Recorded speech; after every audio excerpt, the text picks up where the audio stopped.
आज की कहानी का नाम है बच्चों जंगल का रखवाला चिंकू। चीकू बहुत फुर्तीला था और सारा दिन पेड़ों पर उछल कूद करता रहता था। उसे फल खाना और अपने दोस्तों के साथ खेलना बहुत पसंद था। उसके दोस्तों में एक बुद्धिमान उल्लू था जिसका नाम था उल्लू बाबा, और एक तेज खरगोश जिसका नाम था बंटी, और एक सुंदर हिरनी जिसका नाम था बिजली। एक दिन जंगल में एक अजीब सी उदासी छा गई। सुबह सूरज की रोशनी पहले जैसी चमकदार नहीं थी और हवा में धूल सी महसूस हो रही थी। उल्लू बाबा ने चिंता में अपनी आंखें खोलीं और बोले, कुछ ठीक नहीं है बच्चों, जंगल में कुछ तो बदल रहा है। चीकू और उसके दोस्त भी परेशान थे। उन्होंने देखा कि नदियां सूख रही थीं और पेड़ मुरझा रहे थे।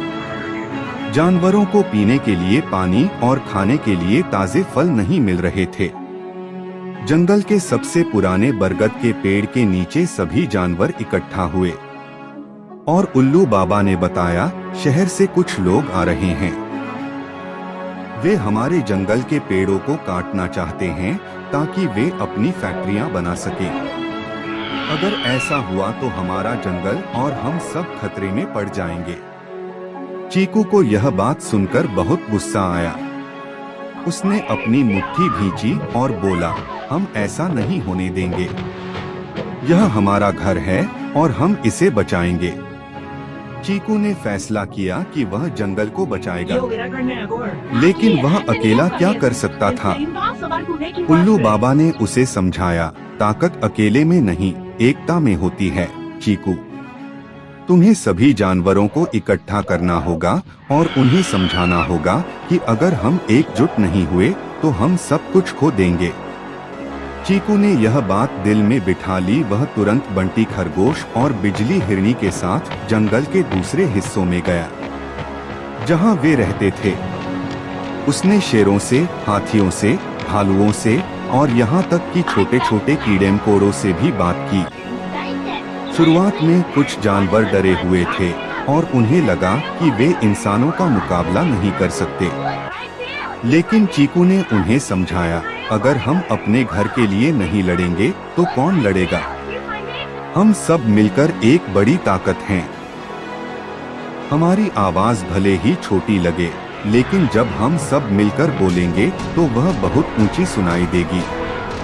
चीकू की बातों से सभी जानवरों में हिम्मत आ गई और उन्होंने एक योजना बनाई। उनकी योजना थी कि वे इंसानों को डराएंगे नहीं, बल्कि उन्हें समझाएंगे कि जंगल कितना जरूरी है। अगले दिन शहर के लोग भारी मशीनों के साथ जंगल में आए। वे पेड़ों को काटने की तैयारी कर रहे थे। तब चीकू अपने सभी दोस्तों के साथ उनके सामने आ गया। पहले तो इंसान चौंक गए। उन्होंने कभी इतने सारे जानवरों को एक साथ नहीं देखा था। चीकू आगे बढ़ा और अपनी भाषा में कुछ आवाजें निकाली, जैसे वह उनसे बात कर रहा हो। उल्लू बाबा ने अपनी समझदारी से चीकू की बात को अपने हाव भाव से और स्पष्ट किया।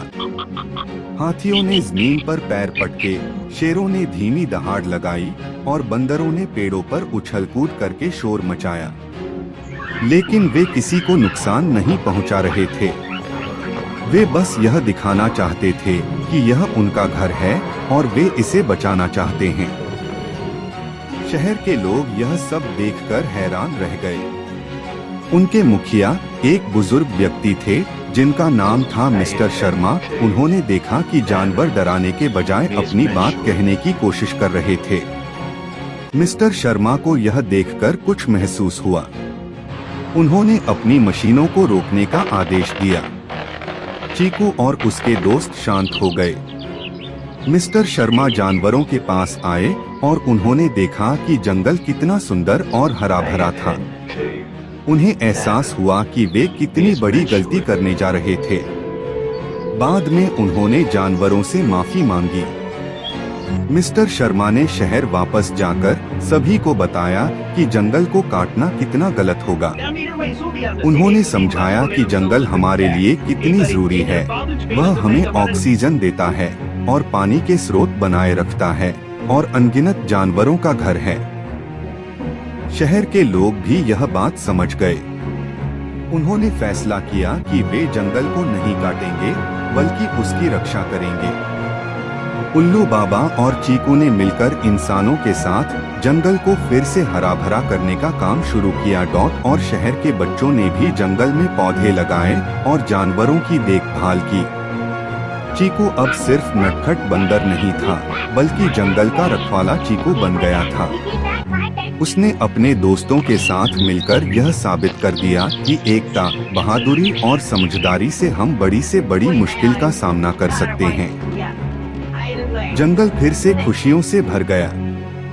नदियां कल-कल बहने लगीं और पेड़ों पर चिड़ियों का चहचहाना सुनाई देने लगा।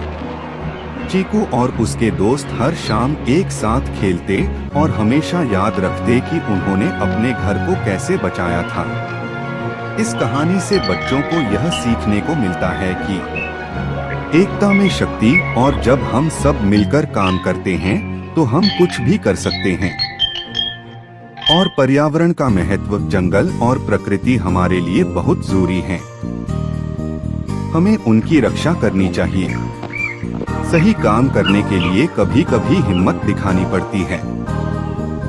समस्या को हल करने के लिए बल प्रयोग की बजाय समझदारी से काम लेना चाहिए।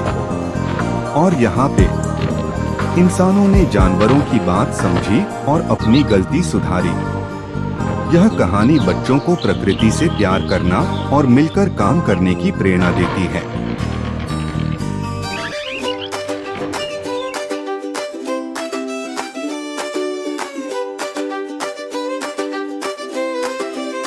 चीकू मेरा यार है, जंगल का रखवाला, सबका है वो प्यारा, बड़ा ही दिल वाला। पेड़ों पर झूमे, फलों को खाए, हर मुश्किल में दोस्ती निभाए। चीकू मेरा यार है, जंगल का रखवाला।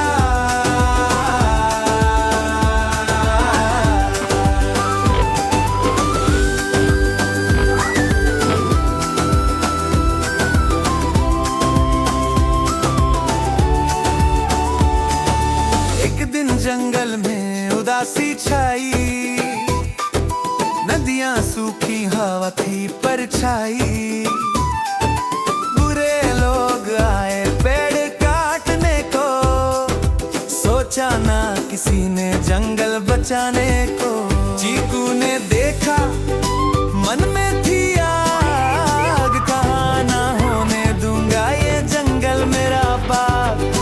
उल्लू बाबा ने दी एकता में है शक्ति, तू ले ये भी। यहाँ भी कार्ड, सलाह या उपहार है। चीकू मेरा यार है, जंगल का रखवाला, सबका है वो प्यारा, बड़ा ही दिल वाला। पेड़ों पर झूमे, फलों को खाए, हर मुश्किल में दोस्ती निभाए। चीकू मेरा यार है, जंगल का रखवाला।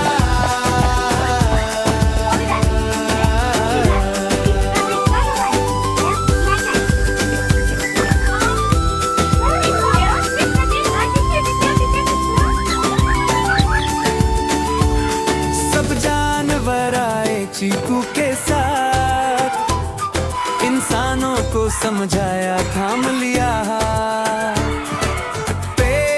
बच्चे जंगल महका, चीकू की सूझबूझ से नया सवेरा चल दो। चीकू मेरा यार है, जंगल का रखवाला, सबका है वो प्यारा, बड़ा ही दिल वाला।